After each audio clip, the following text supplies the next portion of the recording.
Hello, my friends, hello, and welcome once again to stately Vaughn Manor.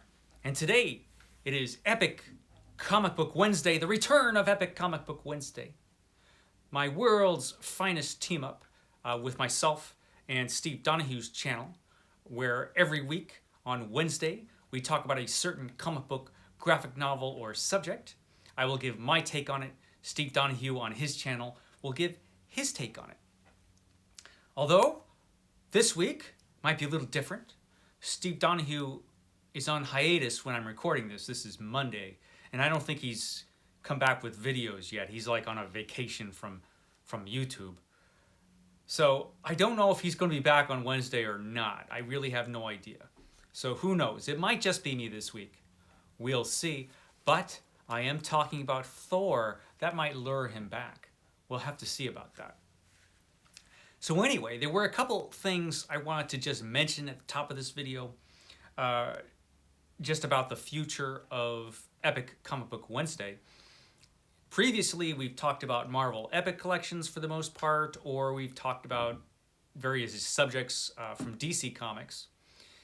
This year's going to be a little different. We're going to kind of mix it up. We're going to be talking about a lot of Marvel Epic collections. But we're also going to be talking about some Marvel stories that are not collected in Epic collections. There's a lot of important Marvel stuff that are not in Epic collections yet. And also, we're still going to be talking about some DC stuff, and we're going to be talking about some comics that are not Marvel or DC, but are still pretty important comic books. But that's all in the future. Today, we're going to be talking about a Marvel Epic collection. This is Thor Ulik Unchained. This is the 7th volume of the Thor Epic collections. This has stories from 1973 through 1975, which should be Thor issues 217 through 241, and Marvel Premiere number 26, which is a Hercules story. One of the reasons I like the stories in this volume so much is because Hercules is in it. And I like Marvel's version of Hercules a lot, especially the Hercules as he was at this particular period. He was a fun character, and he was kind of a perfect character to team up with Thor. They kind of had a hostile friendship, always fighting, and yet they were friends, usually. So it's always fun when Hercules shows up in Thor, and he's in a lot of these issues. I like the stories in this Epic collection. A lot of it is nostalgia. The very first Thor comic book I ever had was an issue that's in this Epic collection where Thor and Hercules go to Hades. Fantastic issue. I remember how much I liked it as a kid, but I never was able to read what followed until now. So it was a lot of fun to read these stories and catch up on the whole story of what was going on with Thor at this period. Thor is a character that I'm going to be talking about a bit this year. 2022, as far as Marvel, is going to be the year of Thor pretty much, because there's a lot of Thor stuff that I want to either revisit because I haven't read that stuff for years and years, or I've just never read it at all. So we're going to be talking about a lot of Thor this year. That'll make Steve Donoghue happy because Thor is his favorite Marvel character. I don't know if it'll make anybody else happy, but, you know, whatever. I'm also going to be talking about Batman this year quite a bit because I'm feeling like I've got to catch up with Batman because I haven't really read Batman very much since the 90s, which is, you know, that was a while ago. And so I'm going to be jumping around in Batman's career and talking about certain Batman stories. Not so sure that'll make Steve Donoghue happy, but, you know, what do you do? But today, it's Ulik Unchained. This was an interesting period for Thor. At this point, all these issues were written by Gerry Conway, I believe. Let me make sure I'm not lying. Yeah, they're mostly written by Gerry Conway. Most of the art was done by John Buscema, which is great because he does great work, the work that he does in this Epic collection. He was doing really good work at this time, both here and on Conan. the Barbarian and Savage Sword of Conan. It was like the perfect time for John Buscema. The stories from Conway, I think, do not measure up to the art most of the time, but they're fun stories. At this point, the character of Thor is pretty well hammered out.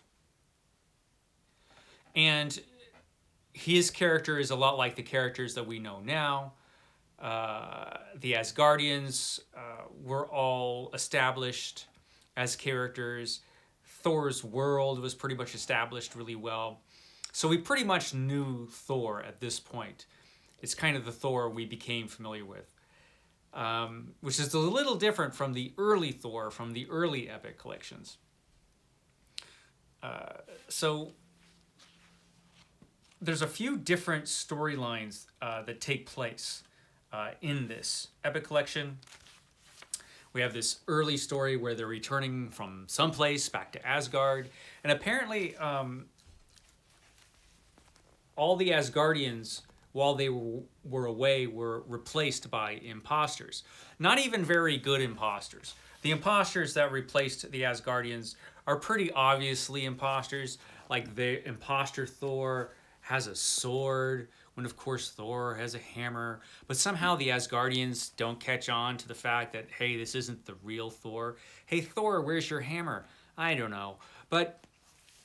And so, of course, there has to be a big battle between the real Asgardians and the fake Asgardians. It's pretty fun. It's not genius storytelling, but it's fun, and the art is really good. And we get some really cool stuff, like I said, as far as the art is concerned. Look at that splash page and just how cool it is. Look at the background and everything. It's just really well done stuff. I think Buscema is probably my favorite Thor artist. I might feel differently later on this year when I reread the Walt Simonson stuff. But for now, I'm really liking the Buscema stuff. Then we have kind of an outer space storyline, and it's weird. They go off, the Asgardians, to fight this intergalactic menace. And this storyline is a little strange because it feels like a Doctor Who episode, only with Thor. I mean, which is not a bad thing. It does kind of feel like Doctor Who should have been in this story, though. Frankly, he probably could have handled things a little bit better than Thor. But, you know, it's always good to have Thor around. One of the things, though, that you realize in this epic collection is that, at least at this time, Thor was not very bright. Not the smartest superhero around, Thor. He is easily fooled. He doesn't tend to think things through too well. His first option is always violence.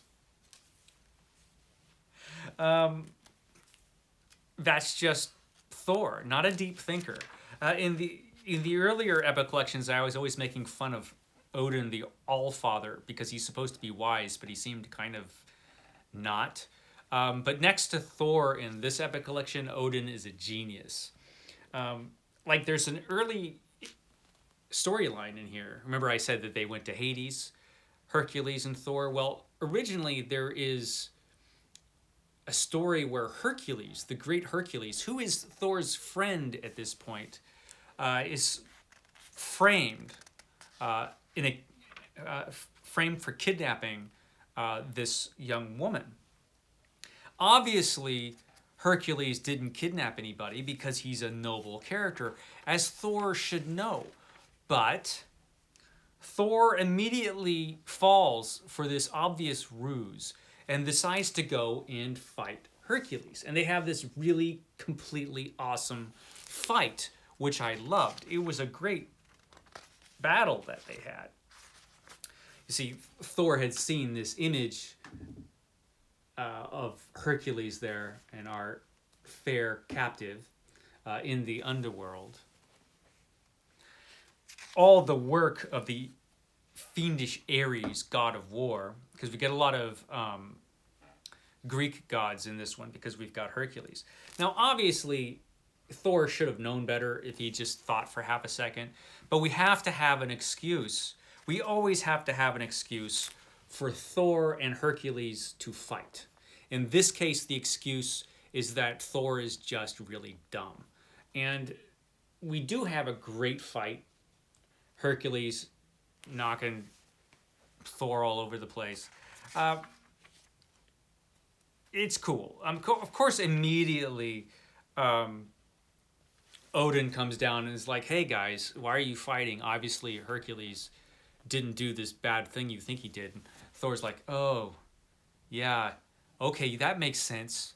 That makes sense. So they go off to the underworld to get to Ares, who's got the mohawk there and looks really cool. A lot of the characters look really cool in this epic collection, and you've got some really awesome moments of battle here. There's just some great stuff like that in this epic collection. So yeah, he goes and Thor and Hercules go to the underworld. We have cool battles in the underworld with all the crazy underworld dwellers. Of course, I did say that Odin seemed smarter than Thor. Odin's still not that bright. So, of course, Odin sees all this from afar with his godlike powers and immediately accuses Thor of being a traitor because he's hooking up with Hercules. Because Odin was also fooled by this obvious sham. It's just so dumb. But like a panel later, he's like, oh, okay. Hercules wasn't the villain. Oh, that makes sense since he's like heroic and noble. Okay. So we get that. So like I said, the Asgardians, not too bright in this comic, but it's okay. There's some other interesting stuff in here. Of course, at this time, Dr. Donald Blake, which was Thor's alter ego, originally frail Dr. Donald Blake found a stick which he pounded against something, turned into the hammer of Thor and he became Thor. So there was always a question in these early comics, well, who's the real guy? Is it Thor or is it Donald Blake and he just gets the powers of Thor? Eventually it became very clear, pretty quickly actually, that Thor was the real character. And Dr. Blake was just a guise that he put on Earth. And so Blake was always kind of a mystery in these early stories. Like, who is this guy? And, where did he come from if Thor was the real character? And at this point, Dr. Blake had been gone for like months because why would he even exist in a Thor comic book? Because most of the Thor comic books at this time were taking place in outer space or in Asgard or in some other place that you can have big epic battles and real challenges for a god. Most of the stories seem to kind of focus that way. But they're back on Earth now, and Dr. Don Blake needs to show up and do some surgery on this woman who is very injured. Because here's an interesting thing. Earlier in the series, Thor had Dr. Blake's knowledge. Like, Thor could have done surgery on somebody because he had the medical knowledge of Dr. Blake. But here he doesn't. Here, to get all that knowledge, he has to turn into Blake, the doctor. Like I said, at this point, Thor, he's not very bright. You definitely don't want him operating on like anybody. So he needs to turn into Dr. Don Blake. And so once he turns into Dr. Don Blake here, Dr. Don Blake's personality emerges, which is different than Thor's. And he starts questioning, I'm doing real good here as a surgeon. I just saved this person's life. Thor always handles everything through violence. Maybe it would be better to be Dr. Blake instead of Thor. Well, then immediately this happens, and Thor is absolutely necessary. He has no choice but to slam his stick down and become Thor once again. Even though you can tell when he's Blake, he doesn't want to turn into Thor. You get the feeling that Blake wants to stay Blake, and that he misses, he doesn't want to lose his existence, because he will be completely submerged in the actual character, which is Thor. The actual personality, the real person, is Thor. And so there are a couple moments there when he has to become Blake that are really interesting, because he's clearly much different than Thor is. That was interesting in this epic collection. It didn't explore it as far as it could have. There's a lot more adventures with Thor. We get Fire Lord is introduced in this epic collection. Fire Lord is a herald of Galactus. Silver Surfer lost his job for turning against the big guy. So Galactus had to have a new herald. And of course, Galactus is shown up. Galactus doesn't seem all that impressive on this particular cover, but Galactus is coming back. And he's always a huge threat.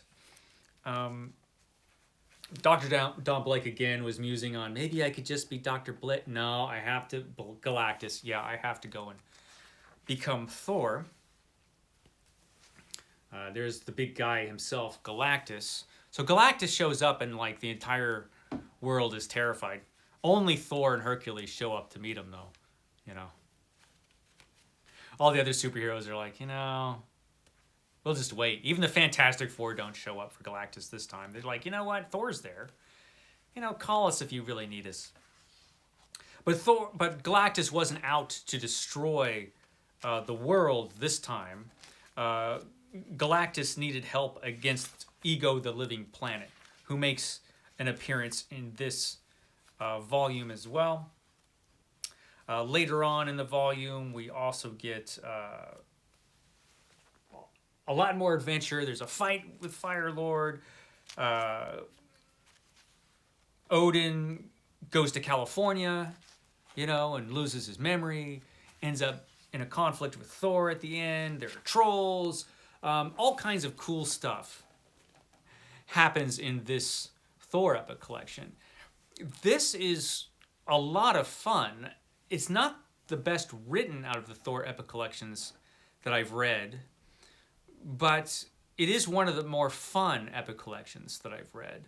And the artwork throughout is dynamite. There are some points where John Buscema just does layouts. There's a couple places where other artists take over. Sal Buscema does Thor at the end of this epic collection. And you could always tell Sal Buscema because everybody's grimacing all the time. Not as good as John Buscema. Thor's always looking like that when Sal does him. But overall, this was a lot of fun. So yeah, I've talked on and on. I hope I haven't put you to sleep. But yeah, Thor, Ulik Unchained. Awesome epic collection. You should check it out. Okay, guys, I will catch you next time.